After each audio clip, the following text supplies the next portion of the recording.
E aí, já parou para pensar em como o Estado se organiza para conseguir prestar todos os serviços que a gente conhece, desde saúde até segurança? Pois é, essa estrutura toda gigante tem nome. É a administração pública. E hoje a gente vai desmontar esse quebra-cabeça para entender direitinho como ele funciona. Olha só o nosso caminho. Primeiro, a gente vai entender os conceitos básicos. Depois, vamos mergulhar na administração direta, e em dois processos que são chave para a organização: a desconcentração e a descentralização. Aí, vamos ver o que surge disso tudo, que é a administração indireta, e no final, um resumão para conectar todas as peças. Bora lá? Para começar a montar esse quebra-cabeça, a gente precisa conhecer as duas peças fundamentais, as entidades e os órgãos. Pode parecer simples, mas a diferença entre eles é a base para entender todo o resto da estrutura do Estado. E aqui está o pulo do gato. Uma entidade, para a lei, é como se fosse uma pessoa. Ela tem direitos, tem deveres, ou seja, tem personalidade jurídica própria. Já um órgão, não. Ele é uma parte de uma entidade. Pensa num departamento dentro de uma empresa, sabe? Ele foi criado para cuidar de tarefas específicas. O Ministério da Saúde, por exemplo, é um órgão que faz parte da entidade chamada União. Agora que a gente já sabe a diferença, vamos para o coração do Estado, o centro de todo o poder político. Estamos falando da administração direta. O jeito principal de atuar aqui é através da centralização. Pensa nela como o modo padrão de funcionamento. O próprio Estado, com seu núcleo, executa as tarefas diretamente. A responsabilidade é toda dele, sem delegar para nenhuma outra empresa ou entidade de fora. E quem forma esse núcleo? São os entes políticos, aqueles que a gente já conhece e que têm poder para criar leis. A União, os estados, o Distrito Federal e todos os municípios do Brasil. Eles são a própria essência da administração direta. Mas imagina só a União tentando fazer tudo sozinha. Seria impossível, né? Por isso, ela precisa se organizar por dentro, distribuir o trabalho. E esse processo de organização interna tem um nome: desconcentração. Desconcentrar é basicamente uma divisão interna de tarefas. A entidade principal cria vários órgãos e estabelece uma hierarquia entre eles para otimizar o trabalho. O ponto mais importante aqui é o seguinte: nenhuma nova pessoa jurídica é criada. Tudo acontece dentro da mesma casa, digamos assim.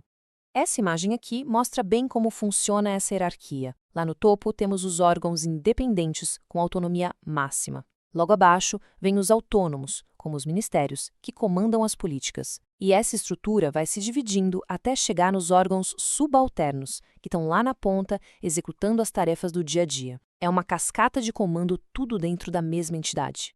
Certo, o Estado se organizou por dentro. Mas e quando uma tarefa é tão específica que seria melhor ter uma outra entidade só para cuidar daquilo? Bom, aí a gente entra no segundo grande fenômeno, a descentralização.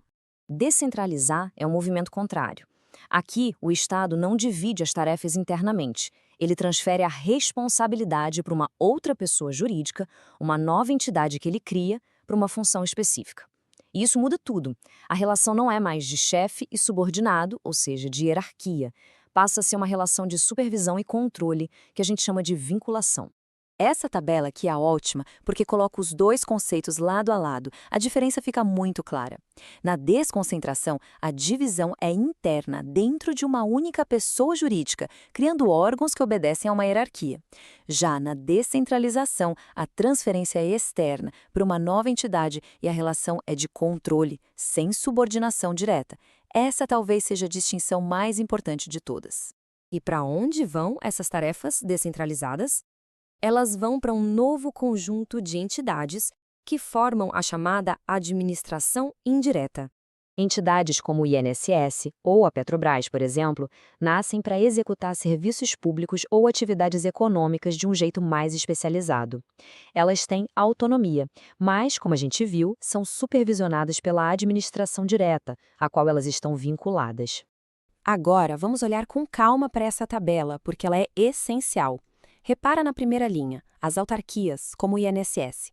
Elas são criadas direto por lei, com dinheiro 100% público e seguem as regras do direito público. Agora, olha para as duas últimas, empresas públicas e sociedades de economia mista. A grande diferença está no capital. Ambas atuam no mercado, mas a empresa pública, tipo a Caixa Econômica, tem capital todo público. Já a sociedade de economia mista, como a Petrobras, tem uma mistura de capital público e privado, apesar do controle final ser sempre do Estado.